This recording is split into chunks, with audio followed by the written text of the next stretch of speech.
สวัสดี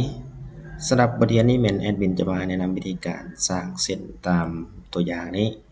ก่อนอื่นก็มีแต่เราไปเปิดตัว Microsoft Word ขึ้นมาเดี๋ยวแอดมินจะเปิดเป็นหน้าใหม่ออกมาเลยแล้วให้เราลองเขียนข้อมูลใส่สมมุติว่าข้อมูลตัวอย่างเป็นที่ตั้ง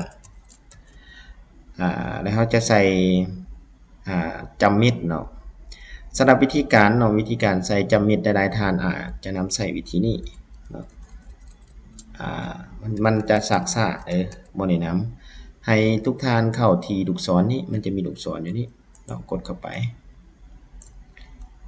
กดเข้ามาแล้วมันจะมีคำว่าแท็บอยู่นี้เราจะมีคำว่าแท็บอยู่นี้ให้เรากดเข้าไป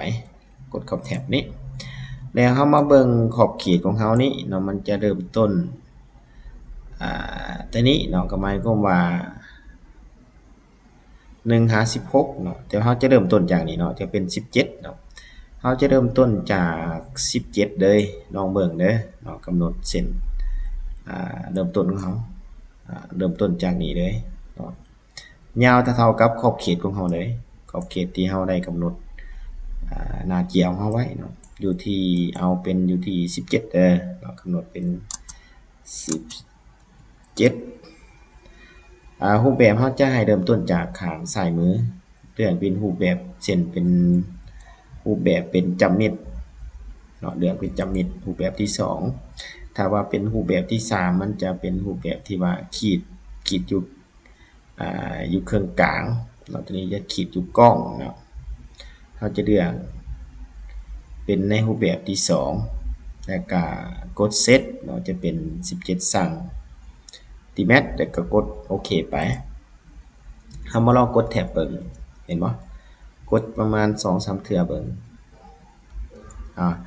สังเกตเบิ่งว่าเส้นของเรานี่มันจะเสมอกันแล้วหลายๆท่านอาจจะถามว่าเอ้า